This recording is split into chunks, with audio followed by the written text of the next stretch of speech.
주님 오셨어요.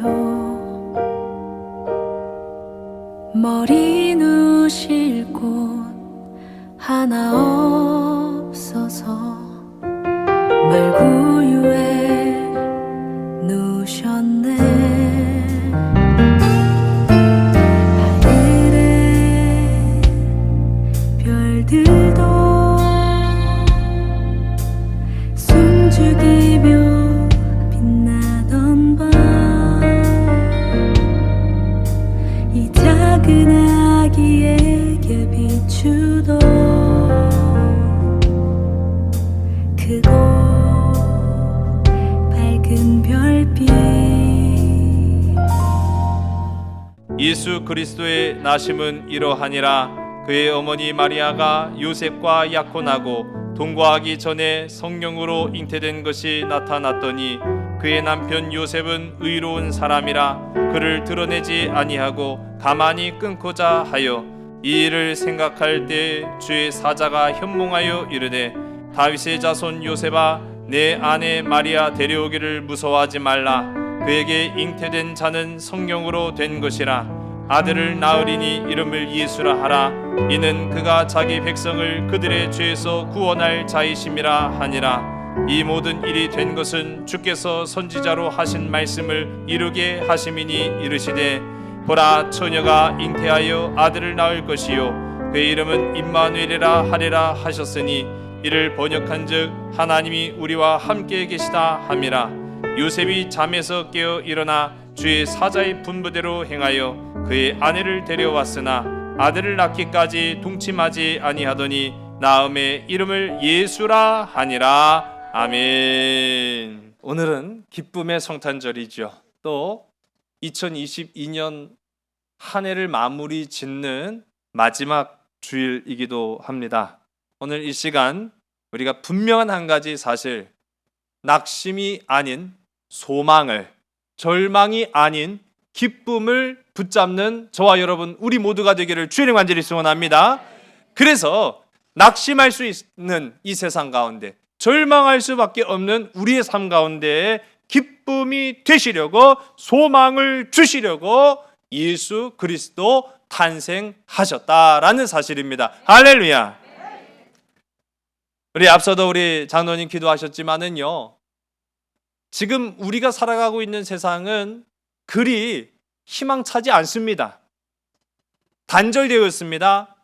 개인이 개인 간에, 국가가 국가 간에 불통입니다.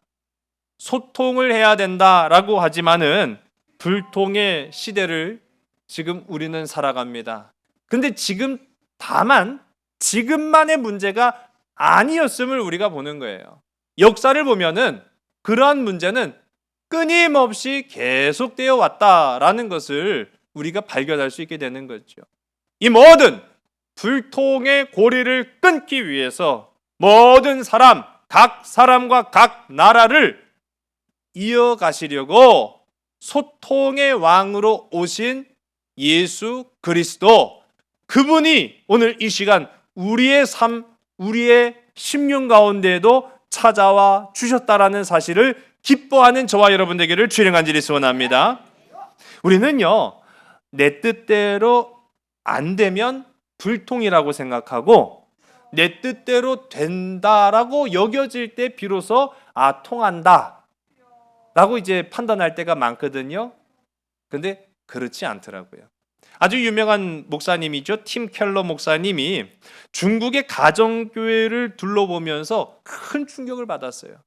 요즘도 아주 화제가 되고 있죠. 중국은 아주 지금 폐쇄 정책을 강력하게 주장하다 보니까 그 안에 문제가 차고도 지금 넘치는 거예요. 이제 터질 일만 남았구나라는 그런 생각을 갖게 되는데, 중국 안에서 기독교인들 상당히 적습니다.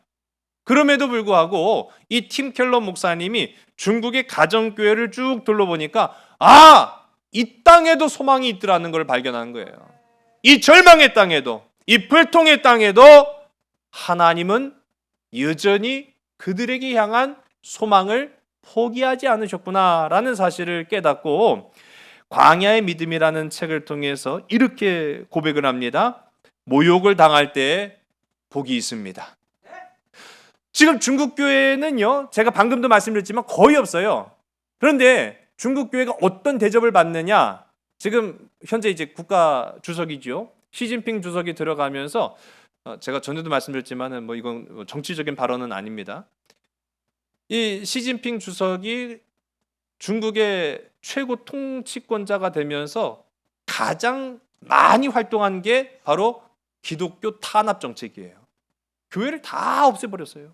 그전에는 그냥 암묵적으로 용인을 하는 그런 분위기였는데 왜 기독교를 탄압했는지 이제 그 실체가 드러나기 시작했죠. 왜 그렇겠습니까? 독재를 위한 거였어요.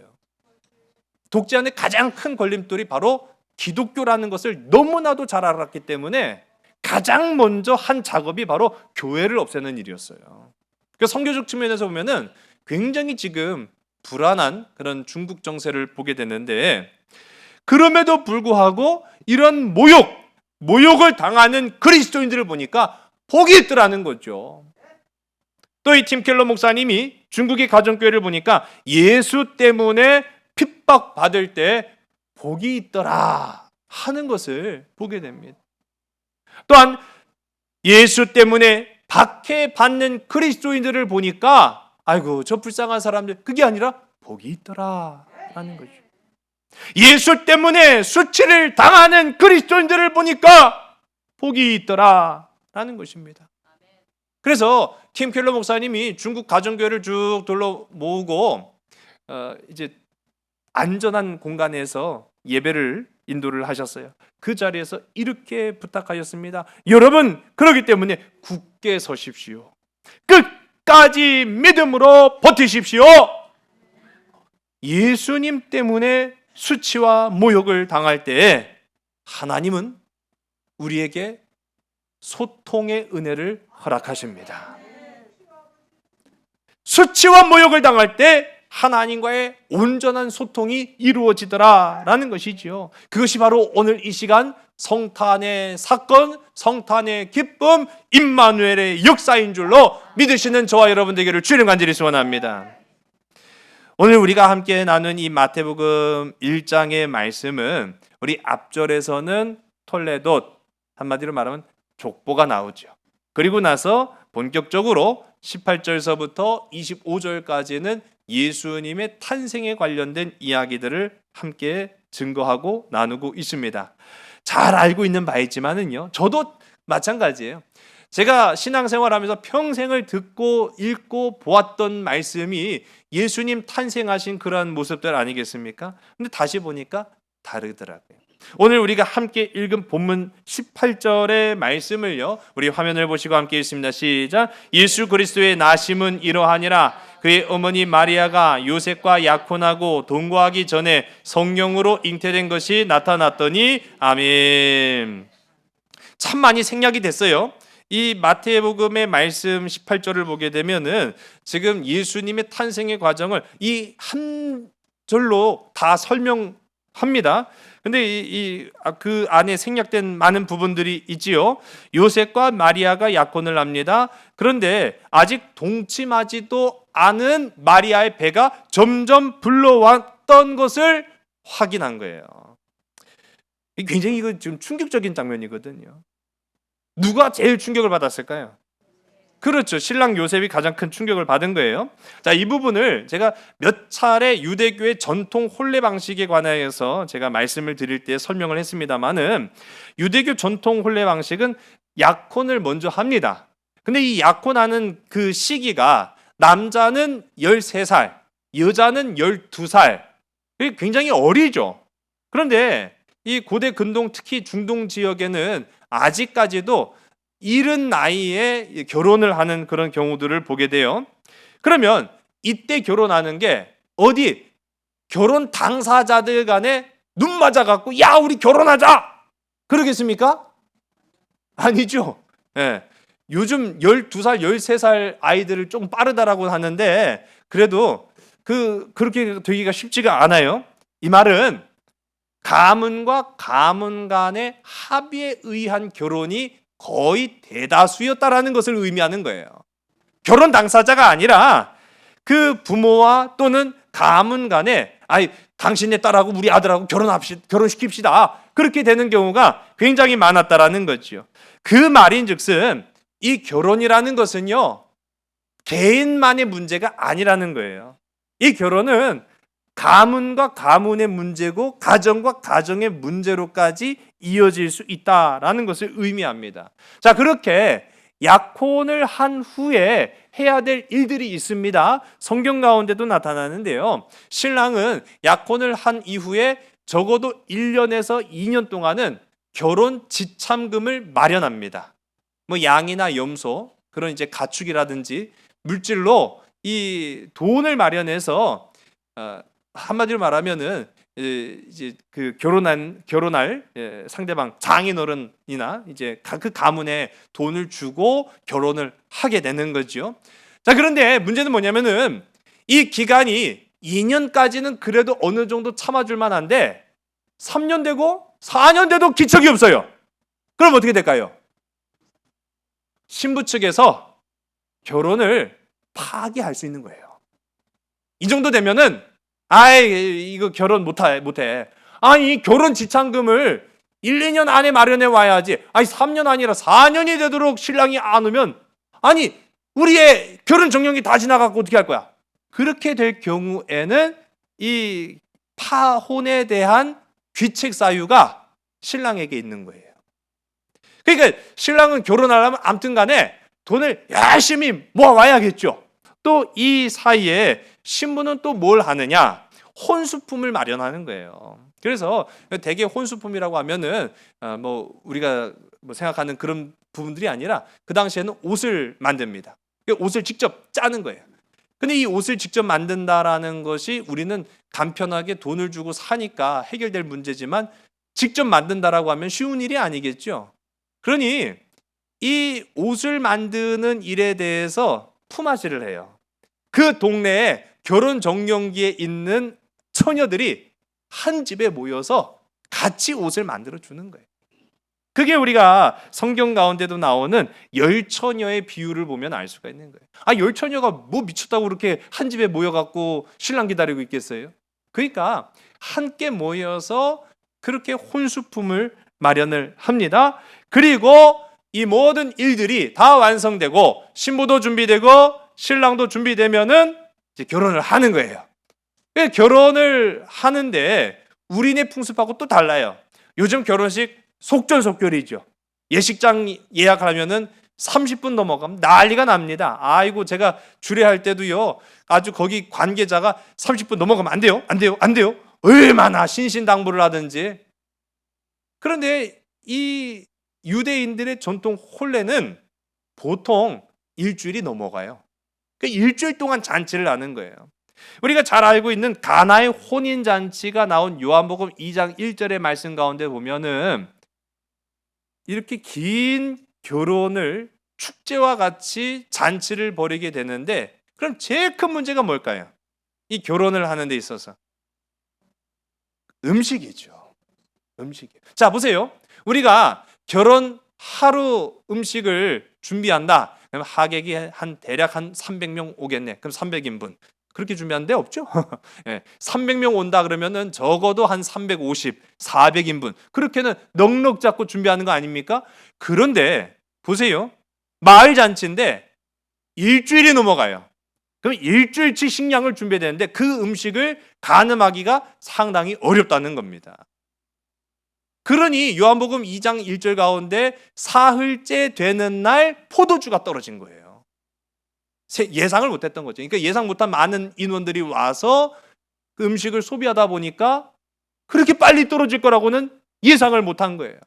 자, 그렇게 될 때 이것도 마찬가지예요. 그렇게 되면은 결혼식이 굉장히 곤란해집니다. 음식 떨어지면은 굉장히 이제 사람들이 또 심기가 불편해지는 거죠.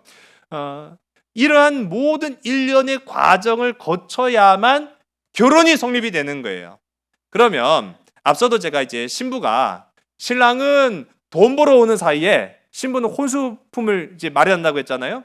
근데 그 혼수를 장만할 때 그냥 혼수만 마련하는 게 아니에요. 몸단장을 합니다. 한마디로 말하면 신부 수업을 하는 거예요.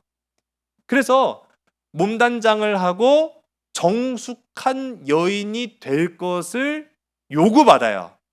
근데 여기서 말하는 이 정숙한 여인이라는 것은 다른 남자와는 접촉해서는 안 된다는 얘기죠.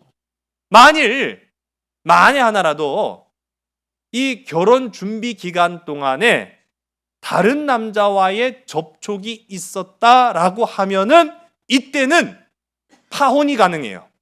근데 이 파혼의 귀책 사유가 이번에는 여자에게 있는 겁니다. 그렇게 이혼이 이루어지게 되는데, 자, 문제는 제가 앞서도 이 유대인들의 전통 혼례 방식을 간략하게 설명을 드렸습니다만은 결혼할 수도 있지만 안 할 수도 있어요. 파혼될 수 있는 겁니다. 근데 이 파혼이 여기서 굉장히 쉽지 않은 까닭이 있습니다. 앞서 말씀드렸던 이 두 가지 이유에서 신랑이 준비가 안 되면 신랑이 책임 있는 거고 신부가 잘못하면 신부에게 책임이 있는데 참 불공평하지만 신부에게 책임이 있을 경우에 문제가 더 커요. 신부에게 문제가 있으면요, 이 여인은 평생 결혼을 하지 못할 수도 있습니다. 그리고 이것이 가문에는 수치가 되는 거예요. 부끄러운 일인 거죠. 야, 너 그걸 못 참아갖고 외간 남자랑 만나? 그렇게 되면은 심할 경우에는 죽임을 당할 수도 있는 거예요. 죽임을 당. 그래서 이 결혼이 무효화된다라는 것은요, 때로는 어느 한쪽에 죽음이 있을 때만 가능한 겁니다. 자, 그런데 여기에 오늘 우리가 함께 읽은 이 말씀, 요셉과 마리아의 이야기를 보면은 문제가 생겼어요. 요셉에게는 문제점을 발견할 수가 없어요. 그런데 마리아에게 문제가 생긴 거죠. 어떤 문제가 생깁니까? 결혼하기 전에 이미 잉태를 한 거예요. 임신을 한 거예요. 배가 불러오기 시작한 거예요. 근데 우리는 그 이유를 압니다. 왜 배가 불러왔습니까? 그렇죠. 성령으로 잉태한 거예요. 남자 만나서 임신한 게 아니었어요. 성령으로 임신한 거였어요. 초월적인 현상이었어요. 그런데 우리는 그 사실을 알지만 누구는 지금 몰라요. 요셉은 몰랐던 거죠. 요셉은 몰랐어요. 자, 여기에 대한 이 요셉의 반응을 좀 한번 살펴보도록 하겠습니다. 우리 19절의 말씀이죠. 함께 했으면 시작. 그의 남편 요셉은 의로운 사람이라 그를 드러내지 아니하고 가만히 끊고자 하여. 아멘. 자, 여기 이제 19절을 보면 그래도 참 다행이에요. 앞서도 말씀드렸던 것처럼 이 파혼이 될 경우에 여자가 책임이 있으면은 심할 경우는 죽을 수도 있거든요. 죽임을 당할 수도 있어요. 그런데 다행인 거는 이 요셉이라는 사람이 어떤 사람이라고요? 의로운 사람. 자, 묻습니다. 의로운 사람은 어떤 사람인 걸까요? 착한 사람, 지혜로운 사람, 배려할 줄 아는 사람. 너무 잘하시네요. 착한 사람, 맞아요.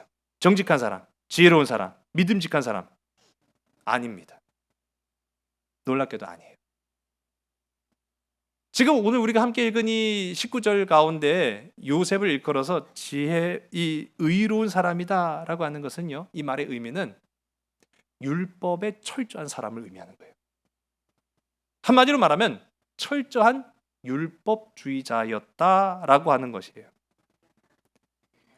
자, 그래서 이 요셉, 율법에 철저했던 요셉 의로운 사람이 이 일을 어떻게 하고자 했느냐라고 했을 때 가만히 끊고자 하여라고 이제 이야기를 해요. 제가 그래서 오늘 이 본문을 위해서 참고 자료를 찾아보다가 저도 깜짝 놀랐어요. 저도 사실은 그렇게 생각했거든요. 의로운 사람, 착한 사람, 지혜로운 사람, 믿음직한 사람, 정직한 사람. 그게 바로 요셉이요. 또 우리 공식이 있죠. 요셉은 보살이다. 이런 말 써도 되나 몰라요. 네. 아니, 생각을 해보세요. 결혼할 사람이 배가 불렀어. 그러는데도 괜찮요, 괜찮요, 뭐 배 부를 수도 있는 거지, 뭐 하면서 결혼할 어떤 바보 등신이 어디 있어요? 미치지 않고서는. 그렇게 결혼한 놈은 뭐 보살이 아니라 부처라도 못하지. 그렇지 않겠습니까? 그런데 그게 지금 요셉이라는 거예요. 야, 이 요셉이라는 놈 착하네. 미련한 건가? 저는 그래서 그게 의로운 사람인 줄로만 알고 있었는데 제가 많은 자료를 찾다가 깜짝 놀랐어요. 그게 아니었던 겁니다. 여기에서 말하는 의롭다는 것은 율법에 철저하다는 걸 의미하는 거고, 요셉은 한마디로 말하면 철저한 율법주의자였다라는 것인데, 그러면 어떤 것이냐라고 했을 때, 앞서도 이혼의 파혼의 귀책 사유가 여인에게 있을 경우에는 그것은요, 율법으로 보면 간음인 겁니다. 여러분, 성경 가운데 간음한 여인이 예수님 앞에 끌려와서 어떻게 될 뻔했죠? 돌 맞아 죽을 뻔했죠? 율법에 의하면 돌에 맞아 죽어야 마땅한 것이었어요. 그래서 이 율법을 철저히 지키는 요셉은 자신의 가문의 수치가 될 수도 있는 거예요. 이 가문의 수치인 마리아를 반드시 죽여야만 했다라는 거예요.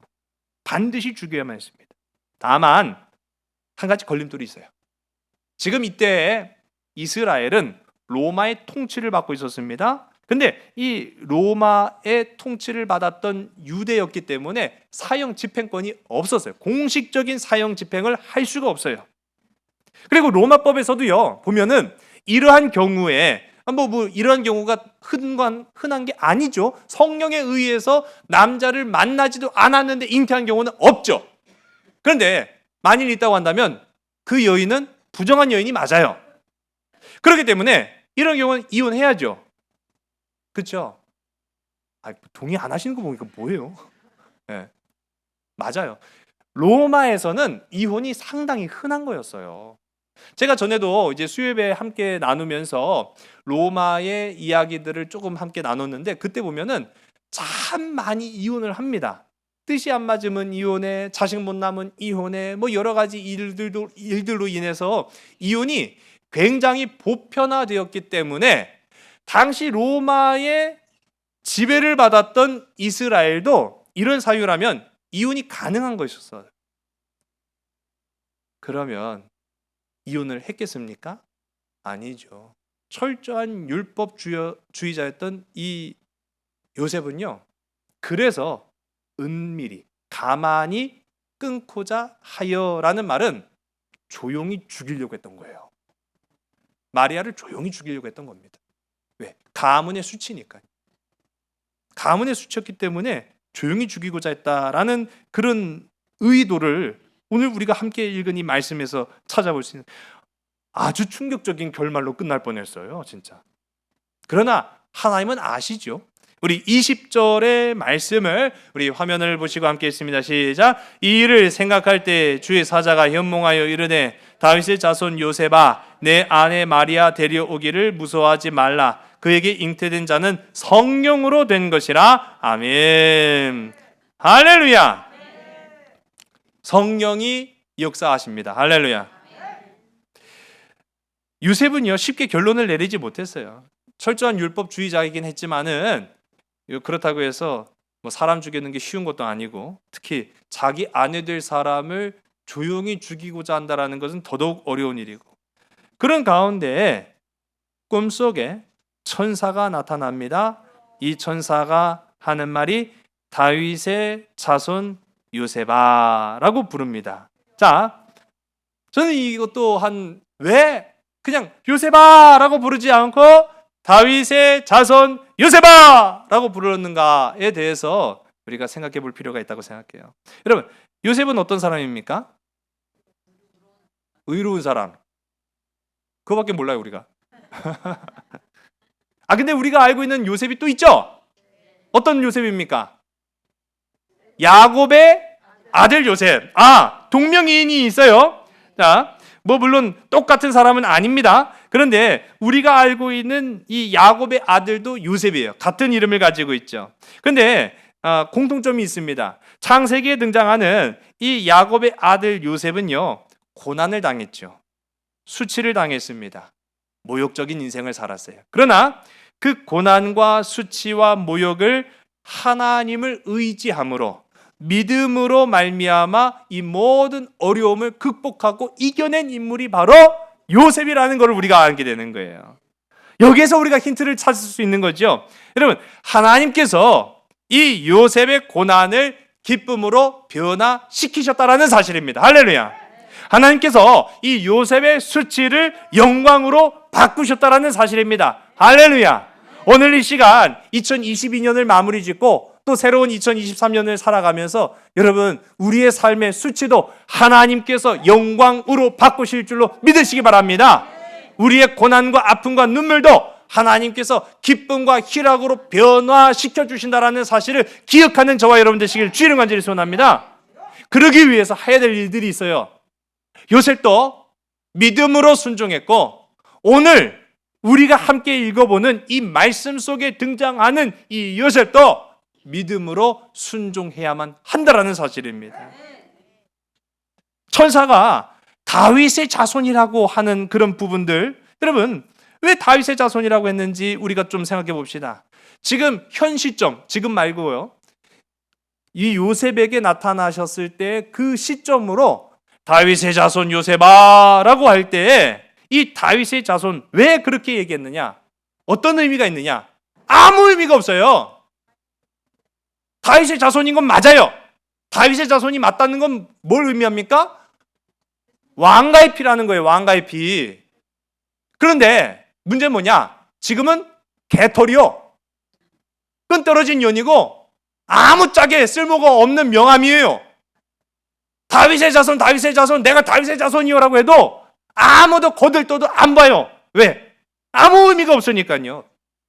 이스라엘의 역사가 재편됩니다. 세계 흐름에 편입되면서 완전히 이스라엘 역사가 뒤죽박죽되는 그런 과정 속에 있었는데, 그 한 인물이 헬라에서, 그리스죠. 그리스에서 일어난 이 알렉산더 대왕이 이스라엘까지 진격해 오면서 이스라엘은 이제 이 알렉산더 문명으로 들어가게 되는 거예요.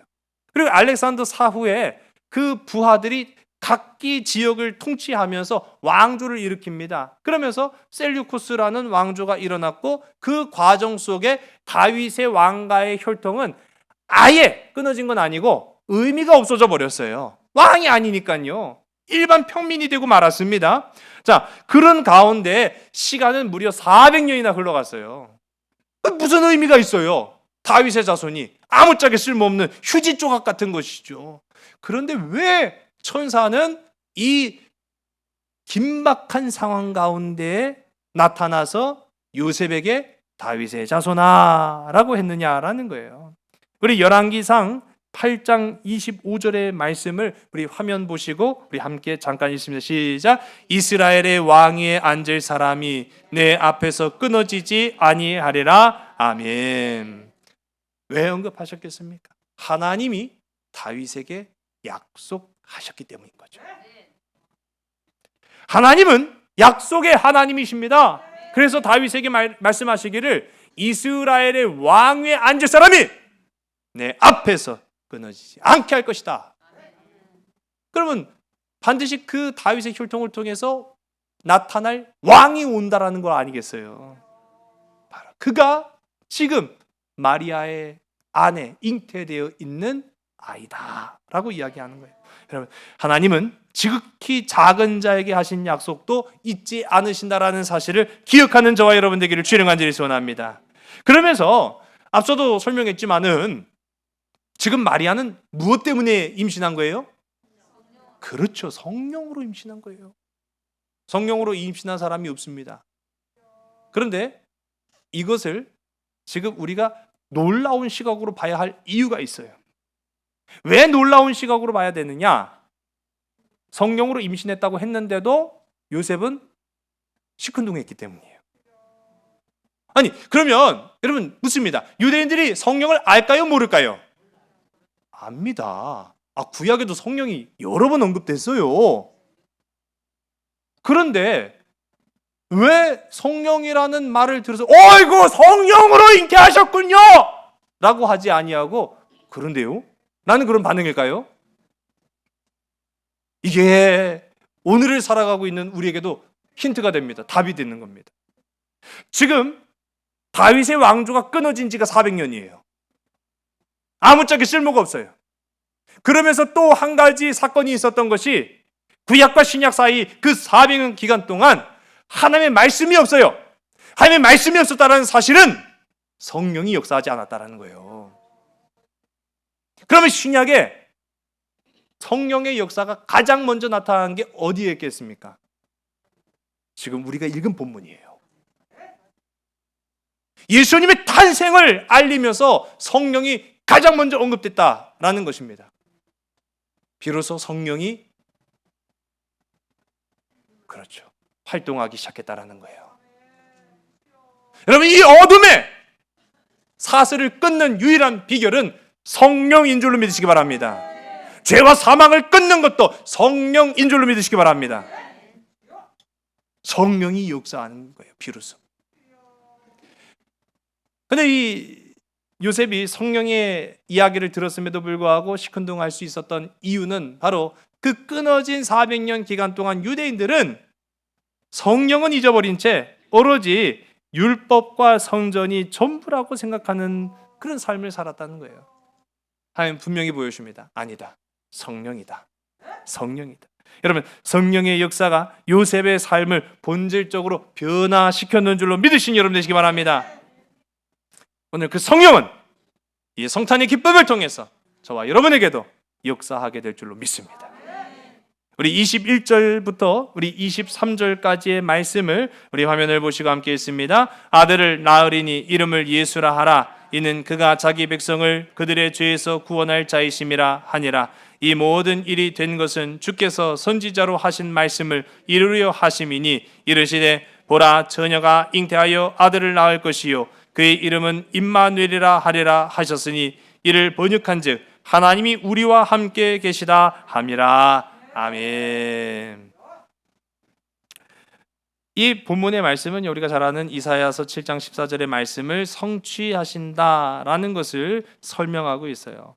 그런데 여기에 우리 보면은 한 가지 우리가 주목할 게 있어요.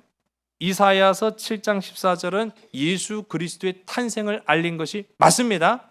그런데 결정적 차이가 있어요. 이사야서 7장에서는 그 이름을 뭐라고 했다고 했죠?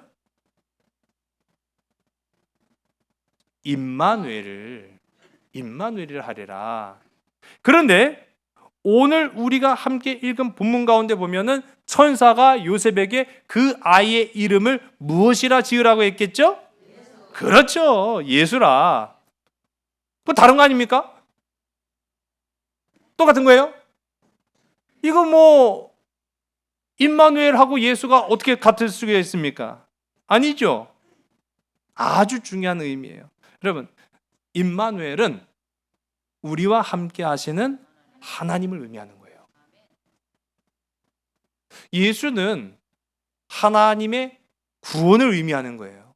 이 말인즉슨 예수님이 곧 하나님이시고 하나님이 곧 예수님이시다라는 걸 의미하는 거예요.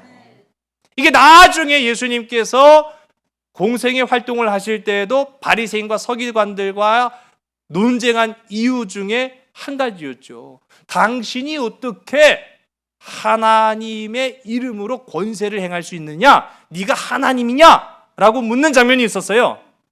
여러분, 맞아요? 틀려요? 틀린 거예요? 맞죠? 하나님이 곧 예수님인 거거든요. 예수님이 곧 하나님이 되시기 때문이다라는 거예요. 임마누엘이 하나님께서 예수 그리스도가 되셔서 우리에게 찾아오셨다라는 것이 바로 오늘 이 성탄의 기쁨인 줄로 믿으신 저와 여러분 되기를 간절히 소원합니다. 하나님이 나에게 오신 거예요. 예수님이 나에게 찾아오셨다는 것은 하나님이 나에게 오셨다라는 걸 의미하는 겁니다. 우리 24절과 25절 두 절의 말씀을 읽습니다. 시작. 요셉이 잠에서 깨어 일어나 주의 사자의 분부대로 행하여 그의 아내를 데려왔으나 아들을 낳기까지 동침하지 아니하더니 낳음에 이름을 예수라 하니라. 아멘. 자, 아주 중요한 부분입니다. 이제 요셉이 비로소 순종합니다. 이미 이전에 성령으로 잉태됐다라는 사실을 천사가 알리면서 성령의 놀라운 신비와 은혜가 요셉을 감동시켰고 변화시켰습니다. 그리고 이 요셉은 주의 말씀대로 순종합니다. 그래서 아내 마리아를 데리고 옵니다. 이것은 공식적인 결혼 절차를 밟았다라는 것을 의미하는 거예요. 전에 지금 요셉이 어떻게 하기를 바랐어요? 가만히 끊고자 했다. 은밀하게 율법에 의해서 쥐도 새도 모르게 죽이려고 했던 이 요셉의 계획은 완전히 180도 바뀌어서 결혼을 하는 그런 절차로 바뀌게 된 겁니다. 그리고 아이를 낳습니다. 이 아이의 이름을 예수라 이름 짓습니다. 이 또한 순종이었어요. 순종. 정말 하마터면 수치와 절망, 비극으로 끝날 뻔한 이 사건이 온 인류를 구원할 예수 그리스도의 놀라운 사랑의 출발점이 되었다라는 사실이에요. 다시 한번 말씀드립니다. 우리의 수치와 우리의 눈물과 우리의 가슴 아픈 상처, 그러나 하나님께 맡기면 그 눈물과 상처를 하나님께서는 축복의 시작점으로 변화시켜 주신다라는 사실을 기억하는 저와 여러분들에게 간절히 소원합니다. 우리는 어려운 일 당하면, 수치를 당하면 다 끝났다라고 생각하고 절망 앞에서는 아주 쉽게 좌절하죠. 그러나 하나님의 계획은 그렇지 않더라고요. 오늘 우리가 본 것처럼 하나님은요, 우리의 수치를 소망으로, 우리의 절망을 영광으로 바꾸신다라는 거예요. 제가 앞서도 잠깐 언급했지만은 우리가 읽지 않은 이 마태복음 1장 1절서부터 17절까지는 족보예요, 족보. 예수 그리스도의 족보에 관해서 설명을 하고 있는데 우리가 주목할 부분이 특히 3절입니다. 우리 3절의 말씀을 화면을 보시고, 우리 다 아니에요. 그래서 우리 3절의 말씀을 화면을 보시고 함께 있으면 시작. 유다는 다말에게서 베레스와 세라를 낳고, 아멘.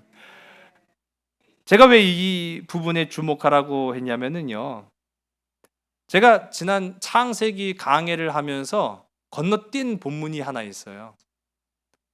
창세기 38장을 제가 건너뛰었어요.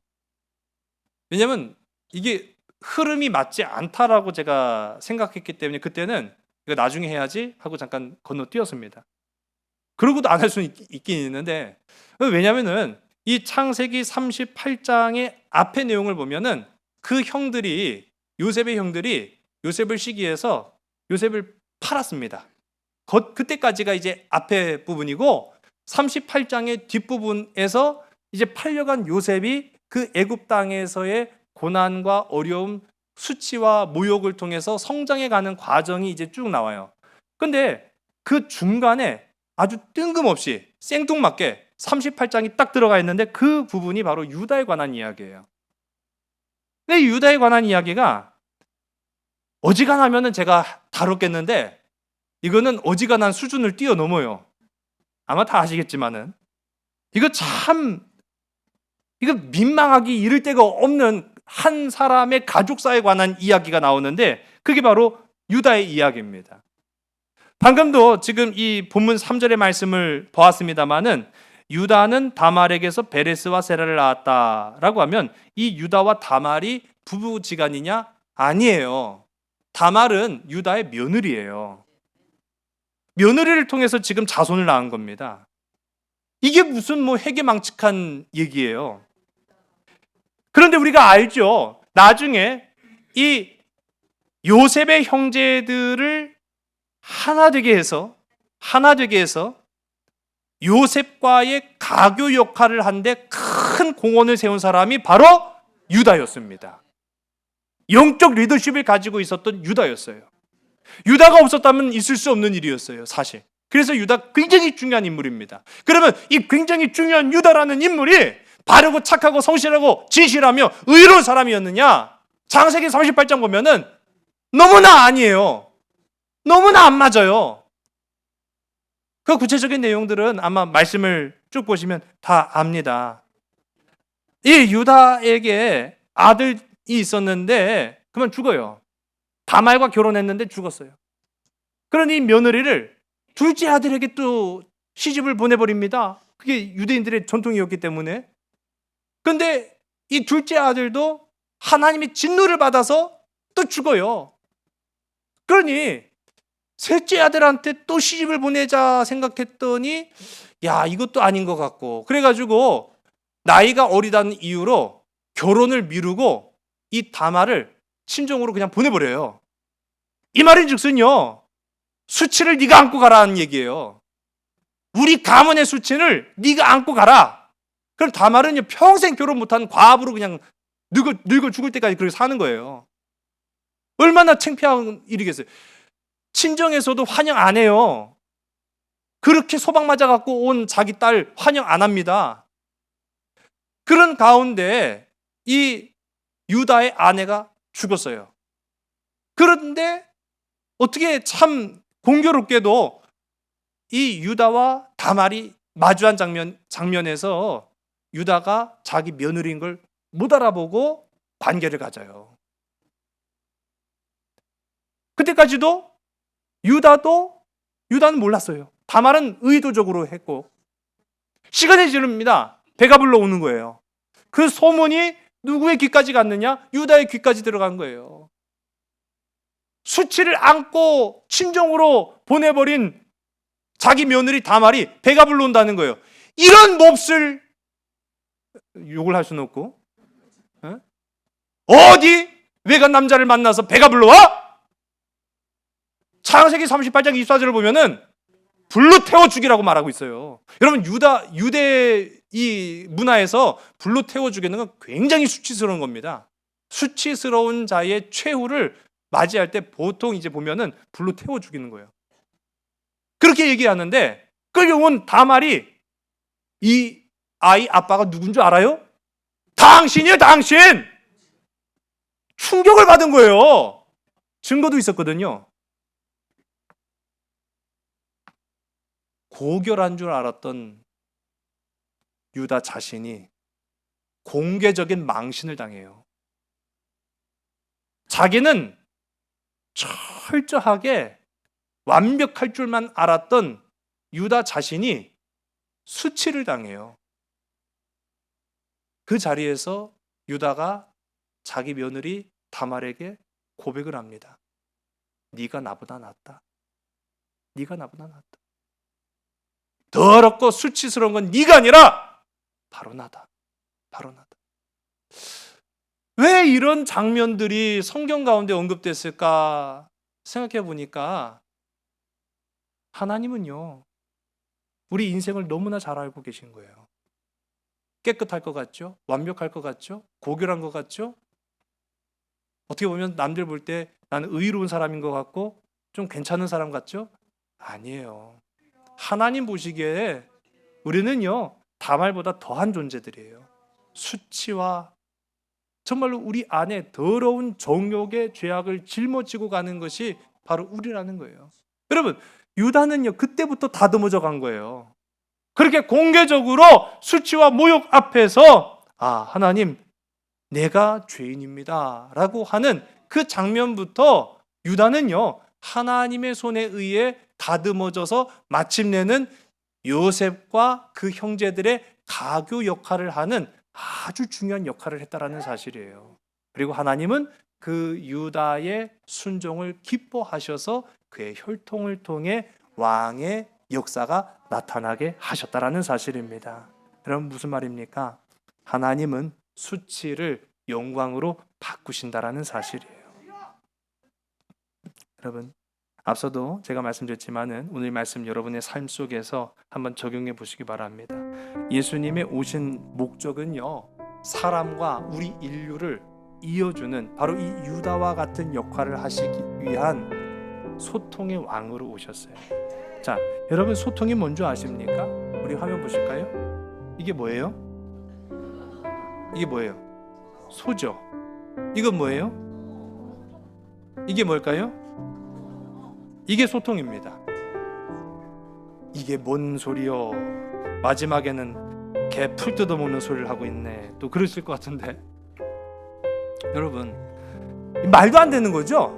여러분 이게 소통입니다라고 이야기하면은 아니 소는 소고 통은 통인데 이게 소통입니다라고 하면 이게 무슨 말도 안 되는 소리예요. 이해 불가죠. 그런데 여러분 이 앞에 보시는 이 소와 통이 있는데 이 통이 이 소의 밥통이 된다라고 하면은 얘기는 달라지죠.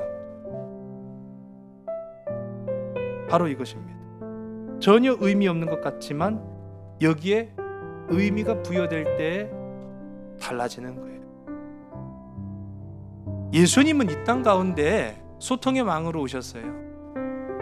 우리에게 주시는 생명의 밥이 되시기 위해서 오셨습니다.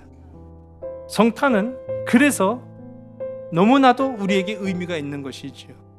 이 세상에 생명의 밥이 되시려고 오신 예수 그리스도, 그래서 그 말구유 말밥통에 누우신 예수님, 그분의 수치는 우리의 영광이 되고 그분의 고난은 우리의 기쁨이 되는 것이 바로 주님의 역사 성탄의 기쁨이다라는 사실입니다. 오늘 여러분 세상 가운데 나아가셔서 우리의 수치와 우리의 고난을 하나님 앞에 다 쏟아 놓읍시다. 그럼 하나님은 우리의 삶을 영화롭게 변화시켜 주실 것입니다. 그러면 그 사람을 통해서 하나님은 소통의 일꾼으로 사용하신다라는 사실입니다. 여러분 가정에서, 여러분 일터에서, 직장에서 소통의 화해자가 되는, 소통의 복음을 전하는 복된 발걸음들이 다 되시는 우리 모든 믿음의 지체들이 다 되시기를 주님의 이름 간절히 소원합니다. 기도하시겠습니다. 소통의 왕이 되신 예수 그리스도 우리 주 하나님이시여, 절망과 죄와 사망에 눈 어두워서 한치 앞을 보지 못했던 인류의 한 줄기 소망이 되시고 빛이 되어서 우리의 삶에 찾아오시니 참으로 감사합니다. 우리는 때로는 수치를 당하고 우리는 때로는 모욕을 당하면 단절해버리고 낙심해버리고 좌절해버리지만 우리의 당한 수치를 주님께 맡기면, 우리의 당한 모욕과 아픔을 주님께 맡기면 예수 그리스도께서 아름다운 하나님 나라의 역사로 변화시켜 주심을 오늘 이 성탄의 기쁨을 통해서 함께 나눕니다. 아버지 하나님, 이제 2022년 지나가고 2023년 다가오는데 모든 삶 속에 주님 우리와 함께하여 주셔서 우리의 눈물과 아픔, 수치와 고난이 하나님 나라의 영광이 되게 하옵시며 하나님의 기쁨이 되는 삶을 살아내는 주의 백성들이 다 되게 하여 주시옵소서. 수고로운 인생을 살았습니다. 하나님 건강 허락하여 주시옵소서. 고난의 삶을 살았습니다. 하나님 우리 모든 믿음의 각 자녀들에게 사랑의 놀라운 은혜를 베풀어 주시옵소서. 저들의 직장과 일터 가운데 형통의 역사가 이어지게 하여 주시옵소서. 모든 삶 속에 주님의 은혜를 먼저 구하고 주님께 영광 돌리는 귀하고 아름다운 찬양의 입술들이 되게 인도하여 주시옵소서. 모든 것을 주께 온전히 의탁하오며 사랑 많으신 예수 그리스도의 이름으로 감사하며 간절히 기도드렸사옵나이다. 아멘.